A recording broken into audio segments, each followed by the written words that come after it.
Everybody's smiling on us, even the weather. Because yesterday, what was it like? It was dreadful.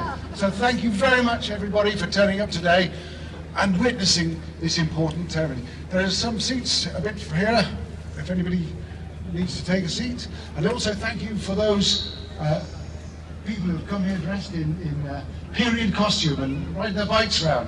What a fantastic show. It's really good to see. Thank you very much indeed. The key speakers today will be joining us shortly, and the speeches will start in about 5 minutes' time. Professor Tony Poynton, on behalf of the Charles Dickens Statue Fund, will be the first speaker and will be introducing the rest. After Professor Poynton, the Lord Mayor, Councillor Lynn Stagg, will give the address on behalf of Portsmouth City Council. And after that, those of us of a certain age will remember that wonderful actor Edward Fox coming down, fantastic, with Joanna David. We'll be joined by Isha Abedin and Oliver Dickens. We have been invited to this grand unveiling and to unveil this first statue of Charles Dickens. Tremendous. Thank you all very much. Following this, there will be media opportunities and photographs around the statue. If you've got an invitation card, then please join us behind in the Guildhall, follow the steps. If there are any calls for emergency evacuation square, please leave by the roads that way or through that area there. Thank you very much once again. We hope you enjoy today and welcome here. Portsmouth, my Lord Mayor, it is not every day that one assists at, is part of, the unveiling of a statue of Charles Dickens. Well, not in England anyway. It's very good today that the weather's broken. It reminds one that Portsmouth was at the centre 70 years ago of D-Day, when there was a break in the weather. And he must have known that today is another D-Day. It's Dickens's day.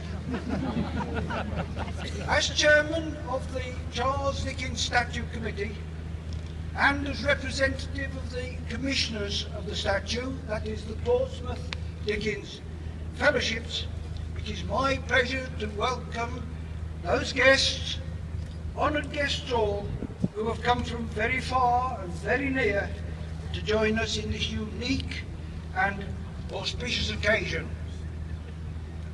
It's my pleasure to welcome the head and other members of the Dickens family, to welcome members of the International Dickens Fellowship, to welcome the citizens of this town, Dickensians all, and in particular all those who have helped raise the funds for this project, and all those including members and officers of the council who have facilitated this project in so many ways. And here, my Lord Mayor, it is a duty and a privilege to recognise the very special contribution to this project made by the renowned artist, the sculptor Martin Jennings, who has dedicated to it not only his skill, but his patience and his sweat. I wish to join him in this proud moment when, on behalf of the Dickens Fellowship, we both pass over to you, Lord Mayor, the Dickens statue, and through you pass him to the people of Portsmouth and to Dickensians and to the world. Thank you.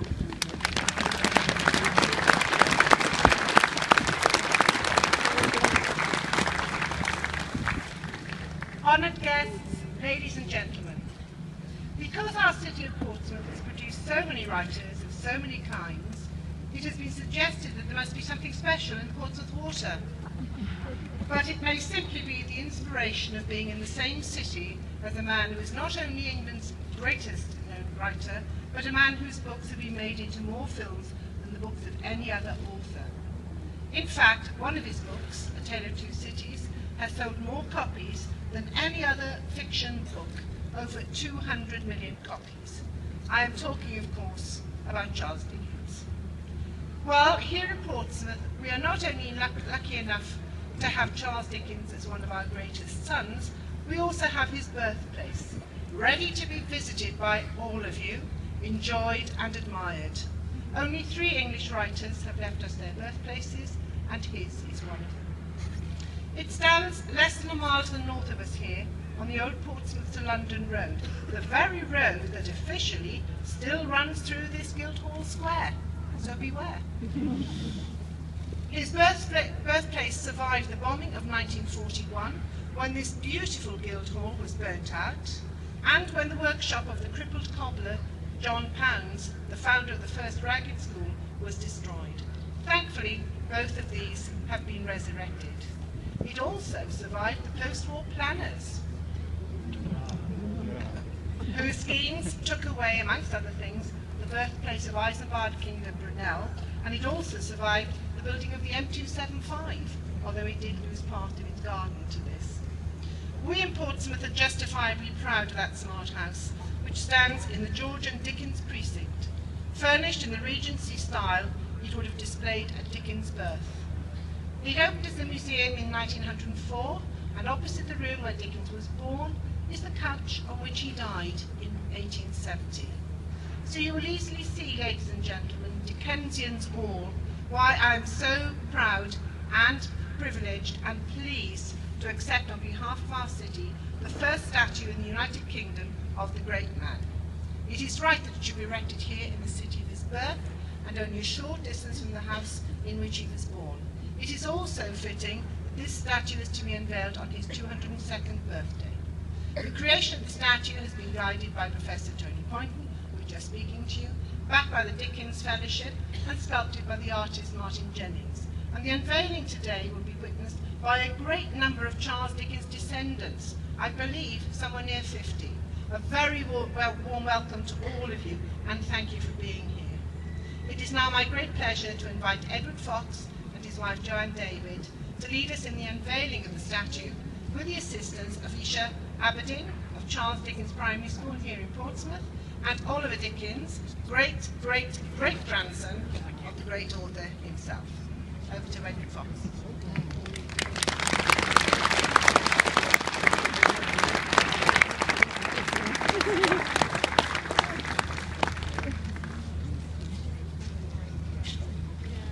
My Lord Mayor, it is appropriate that 2 actors should be invited to conduct Friday the 7th of February 2014 on the very road where he first saw light, on Friday the 7th of February 1812, along with all those wonderful characters.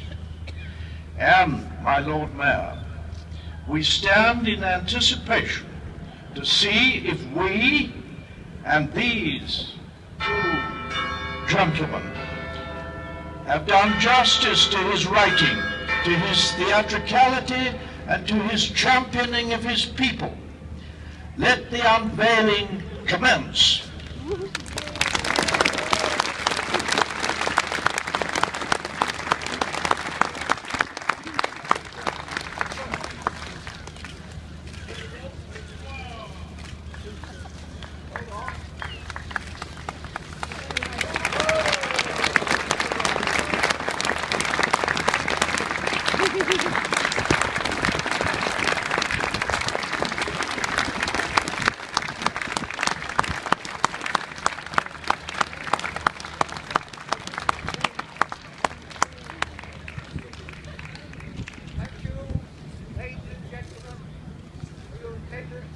Thank you for your good wishes, and thank you for being here on this wonderful day, especially for us.